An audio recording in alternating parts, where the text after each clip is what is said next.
So I don't know if you can see over there, that's my tripod, and Evelyn and I, that's Evelyn, we're hiding in the lee of the cliffs behind me because a squall has just come through. Everything's getting very, very wet, but it does make for interesting light and great conditions to shoot. So the Serpentine rock itself is now coated with water, not just the seawater but rainwater, which turns it a lovely black onyx ebony type colour, which is nice to shoot. So I far prefer grey squally days with the light trying to break through as it is today over bright sunny nondescript days. But the risk is you get wet, but do we care? And we can see that the way the clouds have formed, the squall has gone over to the sea, and then you get that lovely light that comes down. It's literally shafts of light that come down to illuminate the sea, and it's pretty to watch.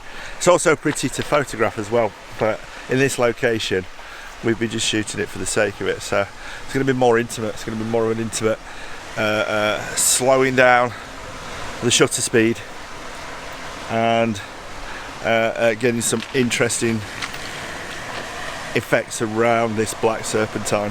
And this could well be, if we're going to pre-visualize, this could well be actually a black and white or a mono shot. And I do like taking black and white images of waves and the sea, as you can see in a couple of the pictures that I was just putting up there. So we're going to brave it and get back down and see if we can just arrange a simple composition and shoot away.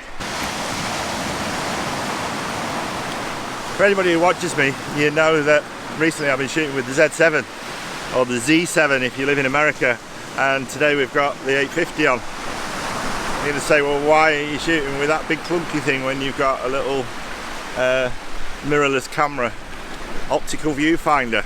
I've just got to the point that if I'm shooting in certain conditions I'll use the Z7, such as in dark, dank forests, but if I'm out here I love an optical viewfinder. That is purely subjective. When you're shooting out in landscape conditions, there's certain things that you're going to have to think about, such as the rain. Now, I can put a 3-stop or a 6-stop filter on the front of this camera and really slow that water down that way, or I can compromise and shoot aperture of f/16, even up to f/22, just to get the shot if I need to, and slow the shutter speed down that way. So we're at f/16 and I've got a shutter speed of about 1/6 of a second. I'll take it to f/18. I can get it down to 1/4 of a second without blowing out my highlights. And with that you get an image. Now, ideally, we want to slow that water down even further, so I am going to get the 3-stop out because the rain has broken somewhat and it's not raining, we're not getting wet. So on the D850 we've got the 24-70 lens and a 6-stop, and what we're going to do is we are going to take the lens as far as I can take it to 70mm. Now I could put the 70-200 on, but I prefer the option of just being able to come out a little bit with the focal length with the 24-70. I don't want to really go in any further. So don't fear if you haven't got filters. You can go to f/16 or f/22 because you want to get the shot. There's no point in walking away and not getting the shot. In an ideal world, yeah, you'd put a 6-stop on or a 3-stop on, but if you haven't got it, drop down to f/18, f/22, and then obviously if you've got some filters and you can put a 6-stop on, all the better. Compositionally, what we're looking at, we're looking at the rocks in the sea themselves with the seagulls perched on them, and that's where I'm focusing. What else can I say? It is a contrasty image, so we're going to have dark rocks and we're going to have a light sea and the rocks in the background suppose the element of interest. What is the element of interest? I think the element of interest is everything, but the rocks in the background are going to be dark. And then we've got some little white dots, and when you see the little white dots, it's not bird poo, it's seagulls. There must be almost a dozen of them nesting or perching on, they're not nesting, they're perching on the rock at the background. And it's as simple as that.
So this place is really rather enchanting. It's called Serpentine Works, and it was a factory here in Victorian times that used to make mantelpieces, curbstones that were then exported far and wide. And now it's only ruins, and it's powered by water, so it was water powered for hundreds of years. And behind me here, which you can't see, it's undergrowth, is a wheel pit. But you can still see the remnants of the stream and the pond, and obviously the buildings. And it's a nice place to come and shoot. And the weather's nice, which is not today. So we popped down here on the second day to take advantage of the beautiful foggy weather, and we've got here and the fog's disappeared and we're at high tide. I think it'd be nice just to get a little intimate shot of the waves and a close-in image of the waves, and that'll finish off this video nicely. So the more astute of you will possibly realise that first section of this video, or the first day, we were shooting with the D850. Now we've got the Z7 on, purely because I was out yesterday morning in the dark and I had the Z7 in the bag, so that's why I've got it today. We're shooting 16 to 35 mil lens, f13, with a 3-stop on the front. We're shooting about 30 mil. Now, you might think, well, why f13? Convenience. I should really have a 6-stop on, but the bag's 10 yards that way and it makes no odds. Not going to get any diffraction in a lovely intimate shot like this. What we can see compositionally is at that 30 mil, we're utilising the triangles in the scene of the serpentine rock, the big rocks in the foreground, and then disappearing with the seaweed into the right hand corner.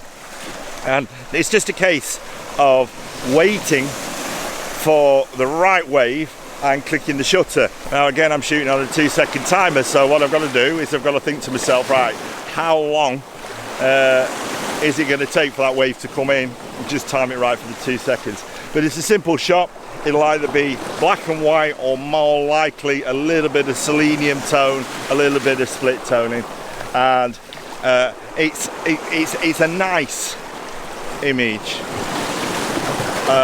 and it's the type of intimate image that I like when we've got dank, grey conditions such as today. It's just one of those that if I'm coming out and I'm going to take a shot, I'm going to shoot that more intimate water, foam and rock, and it's not a big vista. Big vista's not going to work. The only time the big vista will work here is, or anywhere at the coast really, I think, is when we've got the right lighting conditions, a sunrise or a sunset, and preferably the tide out. So you make do with what you can make do with, but it'll be a pretty shot. And I'm getting wet because I think the tide's still coming in a tad. And another wet foot for Jono. But sometimes to get an image, you do have to get wet.